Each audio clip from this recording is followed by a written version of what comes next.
नमस्कार, FM news देख रहे हैं आप। आपके साथ मैं हूं हर्ष त्यागी। एमएसपी की गारंटी के बिना किसानों का शोषण ही होगा, ये कहा है वरुण गांधी ने। जी हां, बीजेपी सांसद वरुण गांधी लंबे समय से लगातार किसानों के मुद्दे पर यूपी की योगी सरकार को सलाह दे रहे हैं। आज बरेली के बहेड़ी में वरुण गांधी ने फिर कहा कि अगर किसानों के अधिकार छीनकर उनका शोषण किया जाता है तो अब सरकार के आगे गिड़गिड़ाऊंगा नहीं, बल्कि किसानों के लिए कोर्ट जाऊंगा। वरुण ने कहा कि मैं किसानों के लिए कोर्ट जाकर भ्रष्टाचार और किसानों के शोषण में शामिल अधिकारियों पर एफआईआर कराऊंगा।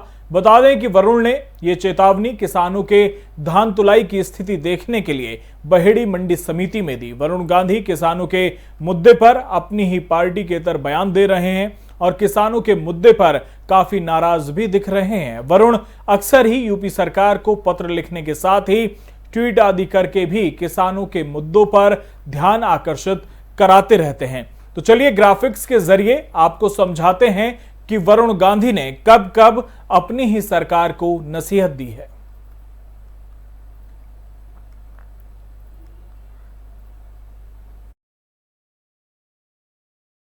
कि वरुण गांधी ने पहले भी कई बार अपनी ही पार्टी को नसीहत दी है और पिछले कुछ दिनों से अगर नजर रखें, पिछले कुछ दिनों पर अगर नजर डालें तो वरुण गांधी ने कई बार अपनी ही सरकार पर सवाल उठाए हैं, नसीहत दी है, कई बार पत्र लिखे हैं।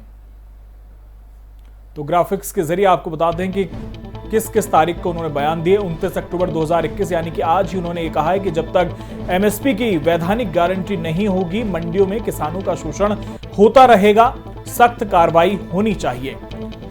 23 अक्टूबर 2021 को उन्होंने बयान दिया कि धान में किसान के आग लगाने का वीडियो ट्वीट करते हुए किसानों पर चिंता जताई थी। फिर 27 सितंबर को उन्होंने गन्ने के रेट को लेकर पत्र लिखा, 400 रुपए गन्ने का रेट करने की उन्होंने मांग की। फिर 12 सितंबर को उन्होंने पत्र लिखा सीएम योगी को और 7 मांगे थी गन्ने के दामों को लेकर, बकाया भुगतान, धान की खरीदारी समेत 7 मुद्दों को उन्होंने उठाया। 5 सितंबर को भी उन्होंने मुजफ्फरनगर में जो महापंचायत हुई थी किसानों की, उसका भी समर्थन किया था।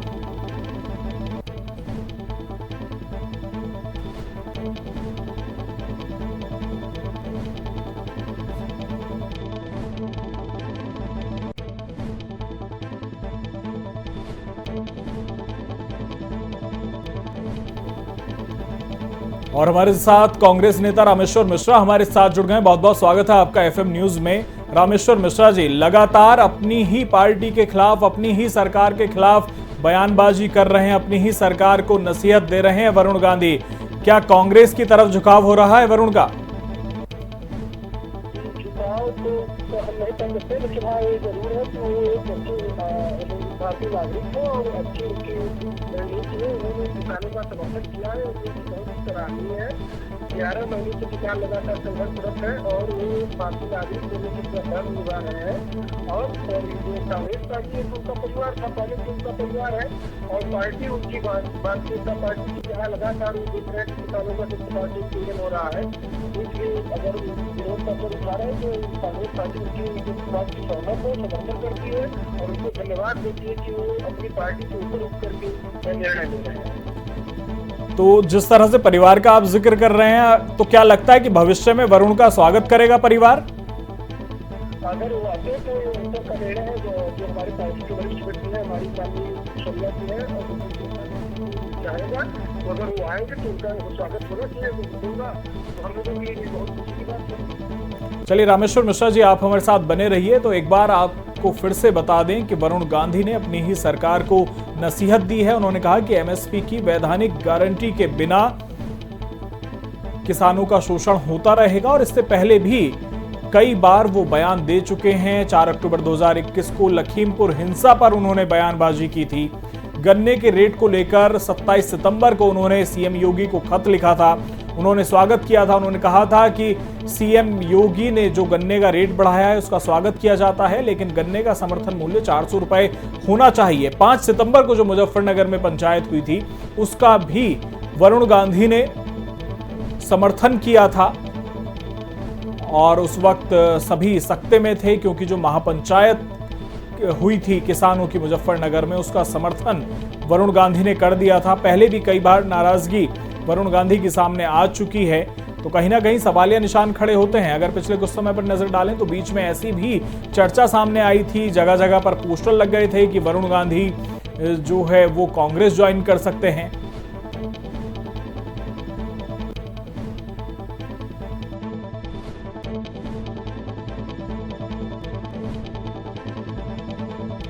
और एक वीडियो वरुण गांधी ने ट्वीट किया, उस वीडियो में वो क्या कहते हुए नजर आ रहे हैं वो भी आपको सुनाते हैं।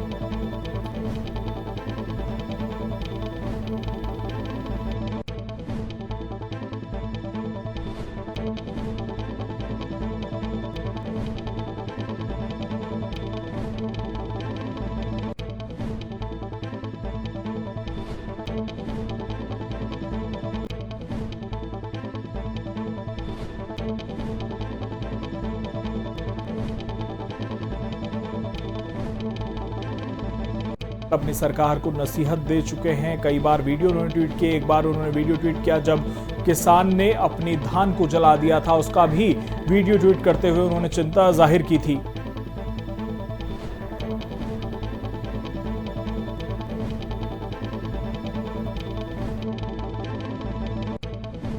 अब बता दें कि वरुण गांधी कई बार नसीहत दे चुके हैं। 5 सितंबर को जो मुजफ्फरनगर में महापंचायत हुई थी उसका समर्थन करके उन्होंने सबको चौंका दिया था, और अब उन्होंने आज ही बयान दिया है कि जब तक एमएसपी की वैधानिक गारंटी सरकार की तरफ से नहीं दी जाएगी तब तक मंडियों में किसानों का शोषण होता रहेगा। सवाल ये उठता है कि आखिरकार अपनी ही सरकार के इतर बयान वरुण गांधी लगातार क्यों देते नजर आ रहे हैं।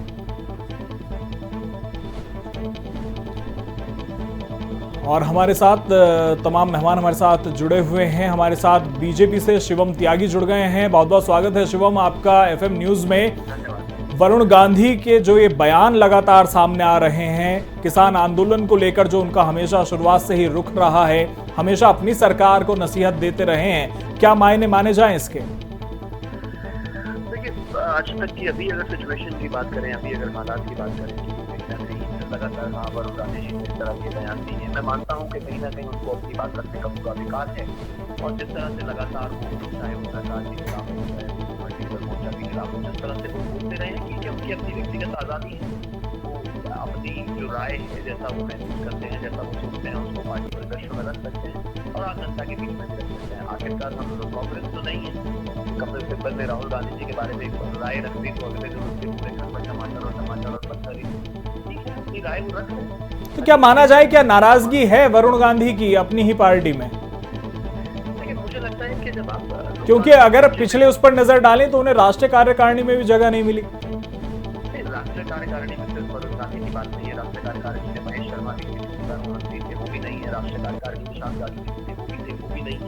राष्ट्रीय कार्यकारिणी में ऐसे तमाम लोग हैं जो पिछली बार से वो अपने, मुझे लगता है कि इसको उस बात से जोड़कर कहीं देखा नहीं जाना चाहिए। हाँ, अगर उनकी कोई तौर पर नाराजगी होगी या पार्टी से नाराजगी होगी तो मुझे पूरी उम्मीद है, जिस तरह से 2019 के इलेक्शन से पहले उन्होंने बताया था कि एक पिता की तरह श्री नरेंद्र मोदी जी ने, आदरणीय प्रधानमंत्री जी ने उनका मार्गदर्शन किया, उनको वोट किया जब उनकी बेटी का देहांत हुआ था। तो अगर आज भी उनको कोई परेशानी होगी तो वो निजी तौर पर पार्टी फोरम में उस बात को रखेंगे, लेकिन किसी एक सब्जेक्ट को लेकर अगर उनका कोई अपना मत है वो इसको पार्टी में, जनता के बीच में या लोगों के बीच में या पार्टी के बीच में लगातार रख रहे हैं। मुझे लगता है लोकतंत्र में इसकी आजादी है। रामेश्वर मिश्रा जी, रामेश्वर मिश्रा जी, शिवम त्यागी कह रहे हैं कि हम कांग्रेस की तरह नहीं है, हमारे यहाँ आजादी है सबको अपनी बात रखने की। उनके यहाँ आजादी है, लोगों का तो केवल एक सूत्री कार्यक्रम है कि अपनी जो बुराइयां हैं दूसरों को केवल उसको तुलनात्मक अर्जन करना है, अपने आप को नहीं देखना है। ये नहीं जानते कि आप एक उंगली दूसरे की तरफ उठाते हैं, आपकी तरफ 4 उंगलियां उठ जाती है। तो आप यहाँ बात वरुण गांधी जी को रही थी, आप तुरंत भाग गए कपिल सिब्बल। ये देखिए कि वरुण गांधी जी बोल क्या रहे हैं, किस लिए बोल रहे हैं, इनको आत्ममंथन करने की जरूरत है। केवल कपिल सिब्बल जी की तरफ चले गए कि राहुल गांधी जी का उन्होंने विरोध किया, तो क्या है कि ध्यान भटकाने चलती लोगों की एक परंपरा है और इनको यह मंथन नहीं करेगी कि वो किसानों के लिए बोल रहे हैं, किसानों की समस्या कितनी दयालु है और इतने दिनों से लोग बैठे थे, तो एक सांसद अगर उनका बोल रहा है तो ये लोग इसको मंथन नहीं करेंगे। शिवम, जवाब दीजिए। देखिए, मुझे लगता है भारतीय जनता पार्टी अगर मंथन नहीं करती तो 2 से 303 पर नहीं आती, और कांग्रेस अगर मंथन करती होती तो एक जमाने में 400 से आज डबल डिजिट में नहीं आती। 135 साल पुरानी पार्टी के पास आज कैंडिडेट खड़े करने के लिए नहीं है, तो मंथन कौन कर रहा है और मंथन के बाद जनता उसका कहता जवाब दे रही है, ये देश देख रहा है। जहां तक बात वरुण गांधी जी की है, मैं फिर से कहना चाहता हूँ, अगर उन्होंने आत्ममंथन की बात कही है तो पार्टी हमेशा आत्ममंथन करती है, अपनी तमाम चीजों को लेकर सब पर बात की जाती है, लेकिन उनका अपना भी एक निजी विचार है जिसको वो रख रहे हैं। अब वो कह रहे हैं कि हम आपकी बात करते हैं तो आप सीधा कांग्रेस पे उंगली उठा देते हैं। मैं उंगली नहीं उठा रहा हूँ आप पे, मैं तो बता रहा हूँ आपको कि जैसे आपके यहाँ होता है राजशाही कल्चर है, राजा जी कल्चर है, जिसमें क्या होता है कि अगर राहुल गांधी को कोई एक बात भी कह दे तो आप टमाटर और पत्थर फेंक के मारते हो अपने ही सबसे पुराने नेता पर, जिसने करीब आपको 25 साल इस देश में दिए। प्रणब मुखर्जी राजीव गांधी जी की शपथ समारोह में अपने घर में टीवी में बैठकर देख रहे थे। ये नया नहीं है। क्या क्या किया है आपने? सीताराम केजरी जी को कहाँ बंद कर दिया था आपने, अगर आपको याद हो तो। ये सब आपका इतिहास रहा है, और जब मैं आपका इतिहास बताता हूँ आपको तो आप कहते हो हमारी तरफ उंगली उठा रहे हैं। मैं उंगली नहीं उठा रहा हूँ, मैं आपको बता रहा हूँ कि वरुण गांधी जी अगर किसी बात को लेकर पार्टी से या किसी चीज से या किसी एक विशेष मुद्दे पर सहमत नहीं है तो ये एक लोकतांत्रिक ढांचे में इस बात की जगह है। रामेश्वर मिश्रा, आपके यहाँ राजशाही चलती है आपकी पार्टी में? मैं पूरी बात की सुन रहा था, मुझे अच्छा लगा कि उनकी बातें सुन करके कि हमारी पार्टी में राजशाही चलती है। आप उनको बताइए कि अभी जो आप मंथन पहले उन्होंने बात की, आप मंथन क्या है ना कि जब सत्ता परिवर्तन होता है केंद्र में 40 साल तक शासन करता है तो परिवर्तन होता है। तो हम अगर 2.5 साल जो हमको दिखा रहे हैं तो किसी को कोई आपको जनता ने हमको जो दिया हम लोगों ने उसका स्वागत किया। और अब आप तो केवल 7 साल है, देखिए जनता इस बार आपको परिणाम लगातार देखी जा रही है। 2019 के बाद से आप देख लीजिए जितने राज्यों में चुनाव हुए उसके परिणाम क्या थे, आगे आने वाले जिलों में चुनाव होने वाले 5 राज्यों के उसके परिणाम उनको आप मंथन बताएंगे कि कितने अच्छे थे लोग आप मंथन करते हैं। एक विषय हो गया। दूसरा विषय उन्होंने कहा कि हमारे यहाँ राजधानी चलती है। आप क्या देखिए कि भारतीय जनता पार्टी एक बहुत ही वरिष्ठ पार्टी हुआ करती थी जहाँ पे उन लोगों को नजरअंदाज कर दिया गया। दूसरे नंबर यह पार्टी ये लोग केवल एक व्यक्ति का नारा लगाते हैं, पार्टी की उनकी में हासियत चली गई। तो लोकतंत्र की बात कर रहे हैं ना कि हम लोग हमारे यहाँ लोकतंत्र है, लोकतंत्र होता तो आप पार्टी के नाम पे लड़ते, पार्टी तो खत्म हो गई। हम लोग नारे किसके लगाते हैं? तो ये अपना चलिए आऊंगा मैं आप दोनों के पास दोबारा। आपको और अपने दर्शकों को हम सुनवा देते हैं कि आज वरुण गांधी ने जो ट्वीट किया है मंडी समिति में जाकर, जो बात उन्होंने किसानों और अधिकारियों से की है, उसमें क्या कुछ कहा है, सुनिए। भारतीय जनता पार्टी ने पहली बार ये सिद्ध किया है कि सरकारें जो आप लोग अच्छी तरह इस बात को जानते हैं कि मोहम्मदी में एक किसान ने अपने धान की खुद आग लगा दी। पीलीभीत में भी ये ऐसा हुआ और 17 जिले में अभी तक हो चुका है कि किसान खुद अपने धान में आग लगा रहे हैं। ये पूरे उत्तर प्रदेश के लिए एक बहुत शर्म का विषय पूरे राष्ट्र में दुनिया में बन चुका है। आप इस समय अच्छी तरह जानते हो किसान कितने कष्ट में है। महंगाई का सामना आप भी कर रहे हैं एक इंसान के रूप में, है ना। आप देख रहे हैं फर्टिलाइज़र की उपलब्धि की कमी है राष्ट्र में। आप देख रहे हैं किस तरीके से प्राकृतिक आपदा का शिकार किसान हुआ है। अभी उत्तरांचल से पानी छोड़ा गया, यहाँ बाढ़ आई, बारिश आई, और आप लोग हर चीज़ में झूठा कारण ढूंढ के, कभी आप कहते हो नमी है, कभी आप कहते हो टूटन है, कभी आप कहते हो कालापन है, और आप उसको रिजेक्ट करते हो। वैसे ही किसान इस समय मरने के कगार पे है, और वो क्या करता है फिर आप उसको बेचते हो अपने मित्रों के पास जो बाहर खड़े रहते हैं। ये सब आपके राइस मिलर्स और सब जैसे कह रहे हैं कि उनके अपने व्यक्तिगत विचार हैं, किसी विषय को लेकर वो चिंता में है, लेकिन जो उनके शब्द हैं शिवम, अगर उनके शब्दों पर गौर करें तो वो कह रहे हैं कि आज की तारीख में किसान कष्ट में है, वो अपनी ही फसल को आग लगा दे रहा है। तो ये व्यक्तिगत विचार तो हो सकता है, लेकिन कहीं ना कहीं सरकार पर तो सवालिया निशान खड़े करते ही हैं वरुण गांधी, जब वो कहते हैं कि आज की तारीख में किसान कष्ट में है, यानी कि आपकी सरकार में किसान कष्ट में है।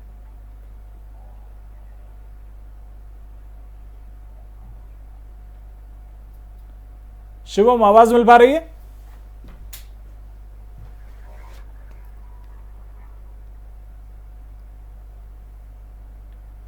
संपर्क हमारा टूट चुका है।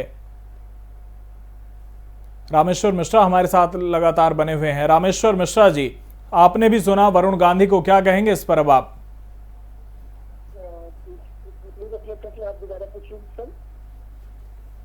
आवाज मिल पा रही है रामेश्वर मिश्रा जी? जी आवाज मिल रही है। आप अपने प्रश्न को एक बार फिर से वरुण गांधी ने कहा कि आज की तारीख में किसान कष्ट में है, तो क्या ये मान लिया जाए कि वरुण गांधी जिस तरह से लगातार सरकार विरोधी हमले कर रहे हैं, सरकार की नीतियों पर सवाल उठा रहे हैं, कोई नया फैसला, कोई नई शुरुआत वरुण गांधी कर सकते हैं और हो सकता है कि वो कांग्रेस के साथ हो? जी बिल्कुल बिल्कुल नई शुरुआत करनी चाहिए और नए विचार के साथ उनको आगे बढ़ना चाहिए। आप जब अपने आप को कहीं आपके मानवीय मूल्य अगर इस बात की इजाजत नहीं दे रहे हैं कि जो उत्पीड़न हो रहा है एक देश के नागरिक, हम तो कहते हैं कि पहले आप राष्ट्र के नागरिक है, तब आप किसी पार्टी के हैं, तब आप नेता है, तो आप उन्होंने जो मानवीय मूल्यों से जुड़े हुए विचार से प्रेरित है, उनको अपने इन विचारों को इस बंधनों को तोड़ देना चाहिए। चलिए, ये तो भविष्य बताएगा कि वरुण गांधी क्या करते हैं और कांग्रेस आगे वरुण गांधी को लेकर क्या करती है। बहुत बहुत शुक्रिया आप दोनों का हमारे साथ इस चर्चा में जुड़ने के लिए।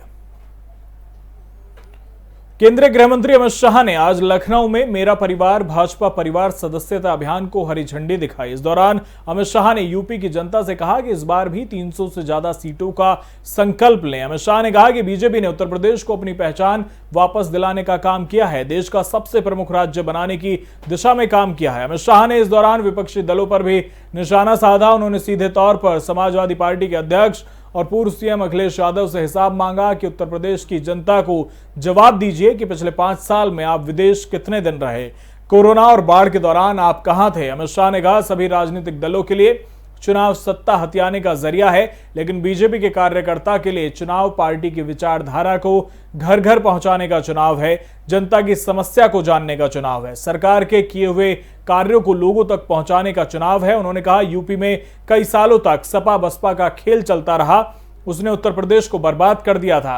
उत्तर प्रदेश की कानून व्यवस्था की बदहाल स्थिति को देखकर खून खौलता था। आज उत्तर प्रदेश में कोई पलायन नहीं होता, पलायन कराने वालों का खुद पलायन हो गया है।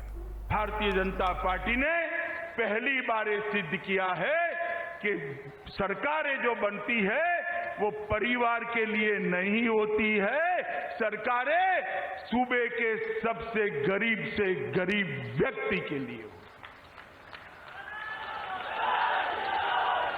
और मित्रों, आज फिर से चुनाव के नगाड़े बजे हैं।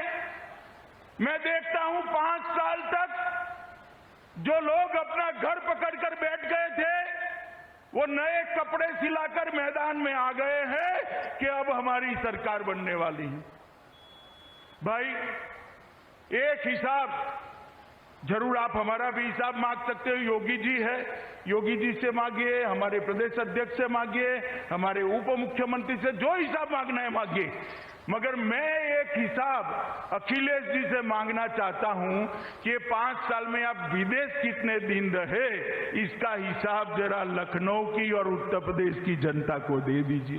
भारतीय जनता पार्टी ने पहली बार ये सिद्ध किया है कि सरकारें जो बनती है वो परिवार के लिए नहीं होती है, सरकारें सूबे के सबसे गरीब से गरीब व्यक्ति के लिए। आगामी विधानसभा चुनाव को लेकर सियासी माहौल गरमाया हुआ है। सभी पार्टियां चुनाव को लेकर एक्टिव मूड में हैं। वहीं गृहमंत्री अमित शाह भी यूपी के दौरे पर निकल चले हैं। आज से लखनऊ में सदस्यता अभियान की शुरुआत हो चुकी है। वहीं सपा पार्टी के अध्यक्ष अखिलेश यादव ने बीजेपी पर निशाना साधा। अखिलेश ने कांग्रेस और बीएसपी के नेताओं के शामिल करते हुए बीजेपी के ऊपर तंज कसा। कहा कि बीजेपी सभी विधायकों के भी टिकट काट लेगी तो भी जीत नहीं पाएगी। साथ ही अखिलेश ने कहा कि बीजेपी में मनभेद ही नहीं बल्कि मतभेद मतभेद भी है और बीजेपी किसानों का देश से सफाया चाहती है। वहीं अखिलेश ने बीजेपी से सवाल करते हुए कहा कि बीजेपी बताए कि योगी सरकार में कितने धान खरीदी केंद्र बनाए गए हैं। और इस बार उत्तर प्रदेश की जनता ने मन बनाया है कि भारतीय जनता पार्टी को हटाने का काम करेंगे। जो सुनने में आता है केवल मनभेद नहीं है, वहां पर भारतीय जनता पार्टी में केवल मनभेद नहीं है, मतभेद भी है। और ऐसा मतभेद है कि दोनों जो इंजन हैं वो आपस में टकराए जा रहे हैं। सुना तो ये है कि कुछ विधायकों को टिकट बदली जा रही है और जनता जानती है कि सारे विधायक भी अगर भारतीय जनता पार्टी बदल देगी तब भी जनता ने मन बनाया हुआ है कि भारतीय जनता पार्टी को बदल देगी। राष्ट्रीय जनता दल के अध्यक्ष लालू यादव ने एक बार फिर बिहार के मुख्यमंत्री नीतीश कुमार पर निशाना साधा। उन्होंने मीडिया से बात करते हुए कहा कि नीतीश कुमार को कोई पसंद नहीं करता। उन्होंने कहा कि 15 साल तक उन्होंने राज्य में एक स्थायी सरकार दी थी और दबे कुचले लोगों को उनका हक दिलाया था, लेकिन नीतीश कुमार के राज में गरीबी के साथ और गरीबों के साथ अन्याय हो रहा है। लालू यादव ने यह भी कहा कि अगर वे पिछले चुनाव के दौरान मौजूद होते तो जरूर असर पड़ता। इसके साथ ही उन्होंने कश्मीर में बिहार के लोगों की हत्या पर भी केंद्र सरकार की नीतियों पर निशाना साधा।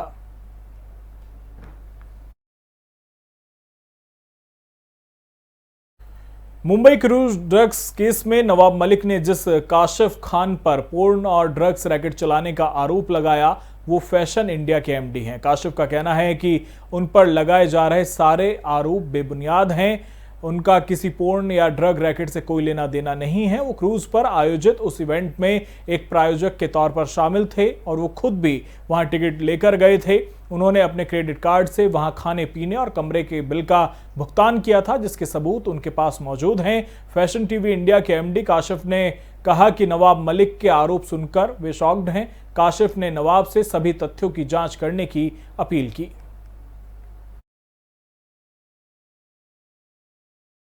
एक और खिलाड़ी की राजनीति में एंट्री हो गई है। टेनिस खिलाड़ी लिएंडर पेस आज पणजी में टीएमसी में शामिल हो गए। पश्चिम बंगाल की मुख्यमंत्री ममता बनर्जी की मौजूदगी में पेस ने पार्टी का झंडा थाम लिया है। इस दौरान ममता बनर्जी ने कहा कि यह बताते हुए खुशी हो रही है कि पेस टीएमसी में शामिल हो गए हैं। आपको बता दें कि इससे पहले यशदास गुप्ता, पायल सरकार और बाबुल सुप्रियो भी टीएमसी का दामन थाम चुके हैं।